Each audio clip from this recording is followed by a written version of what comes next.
have certain beliefs that we should do Satyanarayan Puja every year, or Vastu Puja or Vastu Shanti before you shift into a new house. Okay. At least in Maharashtrians we have that kind of tradition. Gruha Shanti. Okay. Now,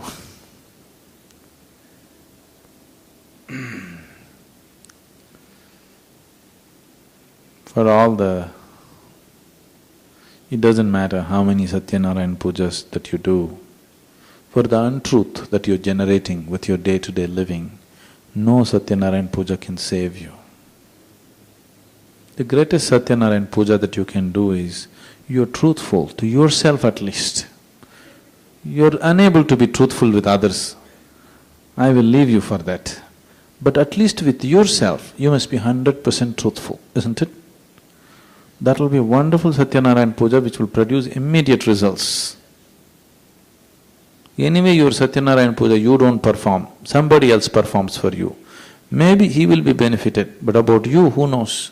You get smoked and you catch a bad cold, next day your sinus all burnt up and swollen. Generally your house is totally smoked with Satyanarayan Puja? No smoke? Oh, you don't use the smoke? Oh, in south, lots of smoke. They're making it smaller and smaller, but the old pujas used to be real smoky and, you know. If Satyanarayan is smart, he won't come anywhere near there. You be truthful, that's the greatest Satyanarayana Vrata you can take up is that you take on his form, at least with yourself. If not with the world, at least with yourself. With the world also you can take it up, it's very wonderful. But if that is not possible for you, with yourself being absolutely straight, you will see life become so beautiful. Now this Vastu, I don't know which time, you're talking about just that puja that is done on that day of entrance, or about building the building with a certain… Housewarming is one thing. See, one thing is when new buildings are constructed, not always, sometimes when new structures are constructed, sometimes certain negative airs can be trapped because of certain reasons. So the idea was to create a new positive energy by chanting, and the homam also had some impact, the Agnihotris and other things that they did, cleared up certain atmosphere, yes. Above all, you're moving into a new space, you are not somebody who is beyond everything, you are not somebody who is so aware, if you see here, you know exactly this is what it is. You are not in that state of awareness. So you need a psychological boost also to enter a new space, because your basic emotion is fear, please see. Your most basic emotion is fear. So any small thing, your whole life can get disturbed.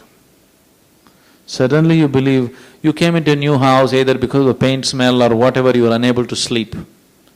And now you think, what is this? In my old house I was sleeping properly, this new house may be ghost.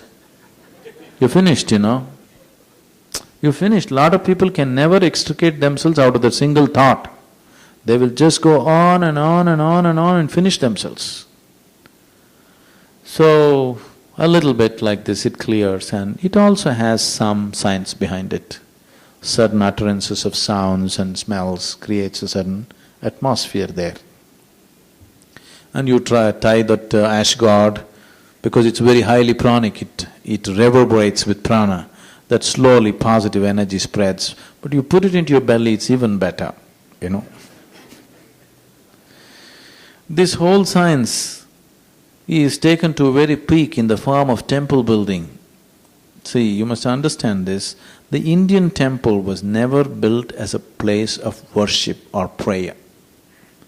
If you go to the temple, nobody told you in the tradition to pray or to send requests to God about how to fix your life or something. They told you if you go to your temple, you must sit there for a while, isn't it?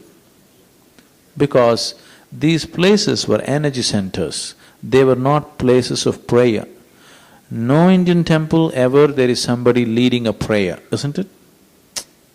See, suppose if it's some other place of worship, somebody is leading a prayer.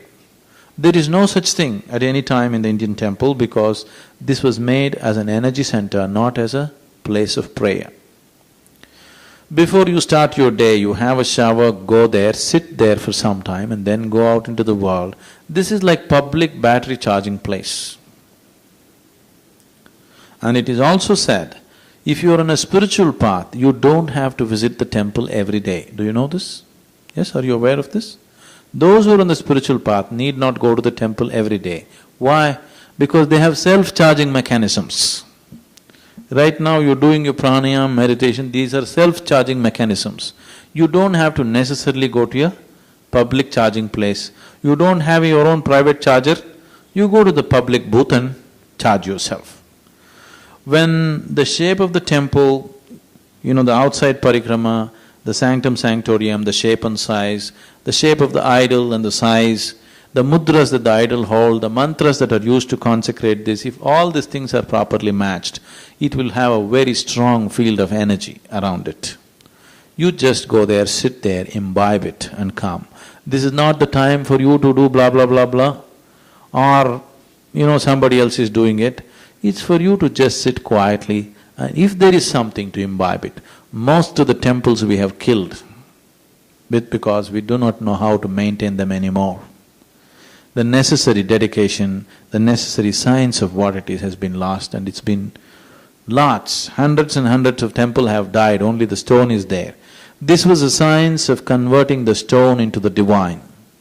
But if you're unaware, you'll again convert the divine into a stone, There is a whole science as to how to make the stone into divine, to energize it in such a way that it is a much higher possibility than yourself. But you can just decimate it. Maybe some of you got the Dhyana Lingam brochure? You must… maybe the pictures if you want to see the book is there outside. You must come and sit here. This has been energized not through mantras but through prana pratishtha.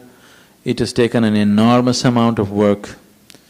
In a way, what I'm doing now, this is not my work. Fundamentally I came just to consecrate the lingam. Just out of something else I got involved in this and I'm on doing something, fooling around for a while. Otherwise my fundamental work was just to consecrate that. I never intended to stay beyond consecration. It was always planned that I will leave as soon as the consecration is done. For some reasons I stayed on and things are going on. You just enter this temple, you don't have to believe in any Shiva, any nonsense. You simply come and sit there. It's a multi-religious temple, that's why people from all religions come there just to be there. Just sit there, it'll shake you from the root of your spine. The vibrations are so powerful because it's consecrated in such a way. It is prana pratishtha, you can't kill it. It is no more dependent upon the stone lingam. Stone lingam was used only as a scaffolding to form an energy lingam. Now once it is on, if you want we can remove the stone lingam, still it'll not change the quality. The seven chakras are established and locked properly. It is eternal. If you destroy the planet, still you cannot destroy this form. That's how it is. This is a whole science in the yogic lore. It's a very deep science as to how to make this happen. People who are there during the process of consecration, those who are witness to it, you won't believe the kind of things that happen there. Now, right now your energy is so identified with the body, there's very little you can do out of it. If your contact with the body becomes minimum, you can do much more. It's like, let's say you took some clay and made 10 parts. Now you didn't burn it yet, it is still fresh. Now you can again crumple it and put it back and make it into 12 parts if you want. Make it into 20 parts if you want, because still the clay is malleable and you can work. So samadhi state means it's going back to that stage where again the clay is loose, where you can take it out and do things out of it. Normally when people are in samadhi states, we protect them. We keep them in very protected atmospheres because smallest disturbance they may leave the body. Somebody is in a deep state of samadhi, you just do this, he may leave the body, because it is so subtle. Small little bit of something, it may happen. So to train people to be in that state and learn to be physically active takes an enormous amount of training. It took 20 years for me to prepare this situation gradually, finding the right kind of people and bringing them all together and making this happen. You must experience it. In your life, you must experience it once. It's something that you must see. You don't have to believe in anything. You just come and sit there, you will see, it'll just take you. For more on Sadhguru, visit www.ishafoundation.org.